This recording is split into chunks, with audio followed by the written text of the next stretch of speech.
Hi everyone, welcome back to my channel and welcome to yet another dolls unboxing video. And today we are reviewing and unboxing Bratzaversary 2026 doll, the Gaia doll. But before we proceed, please don't forget to click like, subscribe and leave a comment, and let's jump right into the video. Of course, Bratzaversary is a birthday of Bratz dolls, which is May 21st, and that's when the doll was released. This is the second doll of Bratzaversary universe, and this time they actually did a special new character, and her name is Gaia. I got incredibly excited when she was announced because, first of all, it's a collector's item. Second of all, it's a new Bratz doll and a new Bratz character. On top of everything, she's dressed in this sort of medievalish vibe. I have been doing the Ultimate Decade Challenge in the Sims game for the past 3 years on my YouTube channel, therefore this is very close to heart, and I'm actually thinking maybe I'll be able to add her to my challenge somehow. And before we get to unboxing, let's look at the packaging first. The packaging is overall silver, it has Bratz logo on the very top and nothing else, just the logo. On one side we have a beautiful illustration of Gaia in like gorgeous silver frame, and it says introducing Gaia as Phoenix, and this is her nickname, I believe. On the other side we just have Gaia Bratzaversary and 002 because this is the second Bratzaversary doll. In the back there is a little bit of backstory for Gaia, and it says, were the Bratz born with a passion for fashion, or was fashion passion thrust upon them? I am Gaia, the goddess of fashion. For 25 years I've watched from the fashion realm as the Bratz pack rose to become icons of self-expression. Much like my namesake Phoenix, fashion is all about reinventing oneself. And I do think that this is perfect for the current Bratz situation. They have been very active lately, bringing back old dolls from like my childhood per se, which led me to start collecting them again. I have been buying dolls here and there, but not like now. Now I'm like super excited for every single release they are doing. In the front we have the classic sort of silhouette of the box of the Bratz dolls, and it says Bratz and Gaia, and then we have big round sort of mirror, sort of window into her world, with sort of medieval background there and red flowers as well, which I can see a little bit if I peek through it. And it has the same illustration as on the other side. The doll herself, it looks like,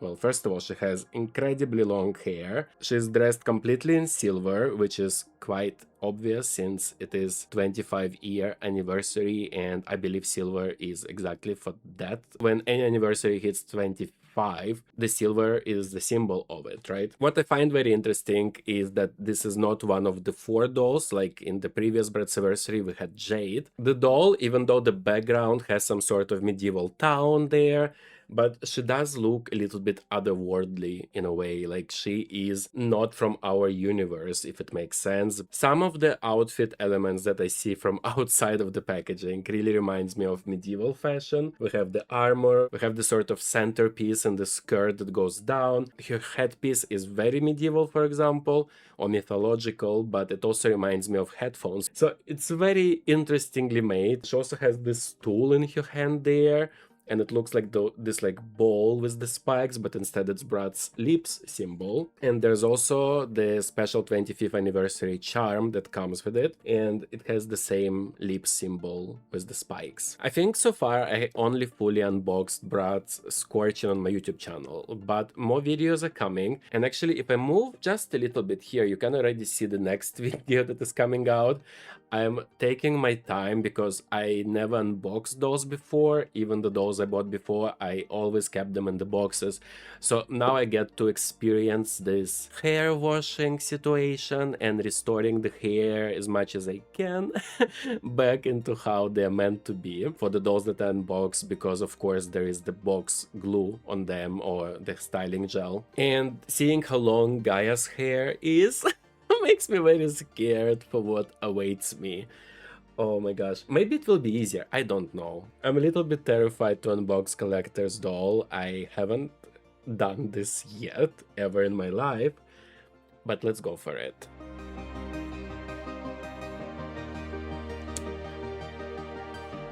I feel like maybe I opened one side. Maybe if I just open one side, it will be fine. Or maybe it will all break. Okay, almost didn't break.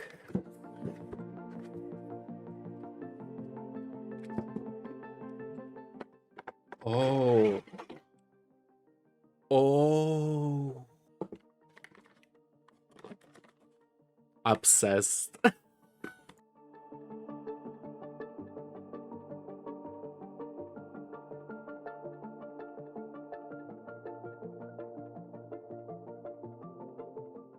To my surprise, she's spec'd like any other doll in the line. So this will take me 15 to 20 minutes to do because I'm always trying to be very careful. 2,000 years later. Oh my gosh, I did it. It took so long.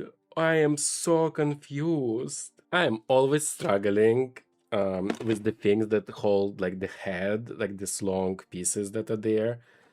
But hey, I did it, okay? And whoa, what an iconic doll, right? I am so speechless for her. She doesn't have as much product in the hair as I thought she would have. Most of the product is on the ends, like to keep the curls, but all of this is product free, which I appreciate. So it's not really banded, but also this doll is pretty fresh. She just came out, and I don't think I will touch her hair for some time now. I will eventually try, but it's a lot of hair and a lot of different things here, and for me this is difficult. She does remind me quality-wise of styling dolls. My comparisons are either scorching, either styling, and the styling video is coming out next week on my YouTube channel. This doll has very good articulation in the arms, like you can really move and pose and do many different things here. Like there's a lot of possibilities. Leg has a bend to it, classic sort of snap. The head rotates like this, and you can sort of go a little bit up, a little bit down, but nothing more. And there's nothing really in the waist, but you can bend her like this because of the legs. Let's talk about hair. This is type of hair that they used in styling series for sure. Like I feel it. It's the same hair as Yasmin has in styling, which I'm not gonna lie, I had some problem with when I tried to restyle it. But after a few days of it like drying and getting used to conditioner on it, it's one of my favorite hair textures now. So I'm very happy that it's here again and that I already worked with this fiber. Even though her hair from far away look completely red, there are actually several shades here. I believe there's darker red, red, and sort of orange color. I hope I'm able to showcase the 3 different shades in the close-up. There's a lot of hair and I appreciate it. And actually the highlights are really visible on some part. The hairstyle itself is very sort of medieval fantasy inspired. There's just loose curls, then there's a fishtail and random pieces of fishtails as well, like smaller ones. There is a headpiece which you could take off, but currently it's like attached with a thread, so I'm not gonna do it. But it really reminds me of headphones. I like the stars. I love the design of this headpiece. Love the wings and spikes and different circular shapes and the stars. It looks great, honestly. Really, really cool. The makeup. That's probably my favorite part about this doll because it's super balanced. I love the lip color. She has blue eyes and sort of gold yellow eyeshadow. It actually works really well for her and merges everything well together. I love the under eye eyeliner thingy, which is sort of yellowy orange color. It's so long, like I'm just curious what length it will be once I make it completely straight, for example. Other than that, she's gorgeous and red hair works very well for her. Another thing I wanted to note after I did the close-ups, because I cannot just trust my first impression, I need to see the close-ups, and the face screening is very good here. I really like how it looks, like the eyeshadows, the silver and gold eyeshadows are actually silver and gold, so they reflect the light very well. The lips as well, like it just works very well, and I love her. I want her to join the main line. Imagine you have Yasmin, Sasha, Jade, Chloe, and then Gaia as well in there. Why not? Now, before we gonna move into the outfit itself, because it's quite iconic and unexpected, but very Bratz at the same time, let's check the additional pieces that she came with. And that would be this charm. So for example, you can use it on your bag or whatever, but you can also like put it on the necklace and it will work perfectly, which is something most probably I will be doing. And then she also came with a stand, which is actually my very first Bratz stand, considering the dolls I've unboxed so far. It's not very special. But you know, she has this big skirt. Potentially making a very detailed stand doesn't really make sense. I would like if it said maybe like Gaia, Bratzaversary 2026, something more epic. Maybe even make it like a little rock piece of mountain on which you can put her. This could really work, and this would be something I would be into. And now we have to talk about outfit. I put it as the last thing because that's potentially the hardest thing to describe, but let's start with the arm piece, which has this medieval sort of spiked ball thingy that you would throw, but it's shaped like the lips, and it's exactly the same design as the charm, but the charm is much smaller. I just figured out how to take off the glove. You have to take off the hand part. Then from the same material as the cuff, which is this silver chrome plastic, she has the corset, and the corset is gorgeous. It has wings motif all around, and you can open it on the sides underarm, just like pinching it. It kind of locks around her. I feel like it looks amazing. The hair gets stuck in it constantly, so that's why I'm holding her like this. By the way, she looks great with this hair. There's so much hair, you can really try different things in my opinion, and I'm pretty sure many people will. Like, there's some very talented fans of dolls who do amazing things, and I'm not one of them for sure, but I love to appreciate talented people. It's such a simple design, but it works so well with the headpiece and the glove situation. The final piece of this outfit is the skirt part, and I feel like the skirt consists just of two items. So first one is the bow, which comes separately. You can just undo it in the back. You can use this bow as a top if you want, obviously, but I feel like the original location is the most unusual and the most iconic for this doll. And then we have this sort of centerpiece, which is attached to the top and the bottom of the skirt. Therefore, the top part of the skirt and the end of the skirt, even though not connected, but connected by the black piece in the center. And the material is very soft and it gives like suede vibes. And I love the glittery silver embroidery that it has in the center as well. And now the skirts, well, the both parts of one skirt. It has this fabric which actually is able to hold the shape, like it's quite stiff silver. And I'm very happy they managed to find something that really matched the chrome and the designs, like the headpiece and the corset and the glove. It all looks like it's made from one material, but it's not, and I appreciate that. So how the skirt works, you can undo it in the back. It has the top part and then the bottom part, but it's still connected. So in order to take it off, you also have to take off the skirt completely. And now let's talk shoes, because the shoes are quite iconic and I did not expect it, because the shoes are basically hidden. They are gorgeous sort of platformed sandal shoes, and they have this Greek ancient Roman column with like a Bratz doll as an angel on the heel, and it just looks gorgeous. It looks so good. I love the idea, and I love that they even did it, considering you can't really see it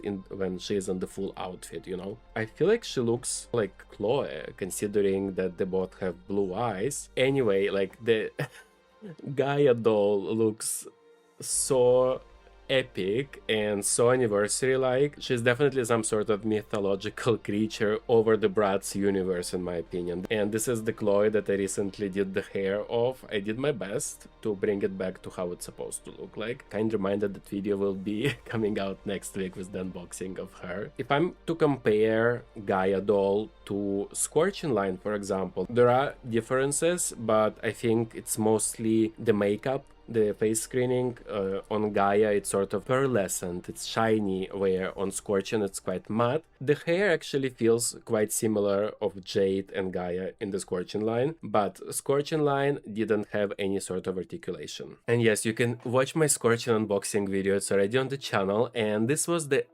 first ever Bratz unboxing of my life, and this is number 3, but I'm publishing it before the second one.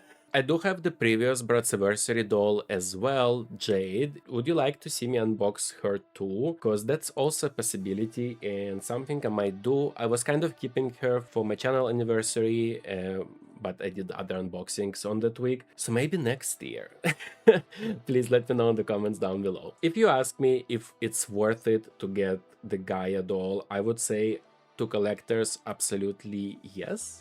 It's very important in my opinion. Considering it's the very second special edition Bratzaversary, we might see more of them in future, and I don't think they will do reproductions of them ever. So it's quite iconic dolls in my opinion, and I'm already looking forward to the one that will be released next year. And I feel like this doll is perfect for sort of nostalgic collectors like me, for Bratz fans also like me. Like, it's just overall great doll, totally worth it. I highly suggest her. I cannot wait to place her on my shelf. I do not know where yet, but I'm gonna look for the spot right after I'm done recording this video. Anyway guys, thank you so much for watching. I really appreciate it, and please don't forget to click like, subscribe and leave a comment, and I hope to see you on the next one. Bye!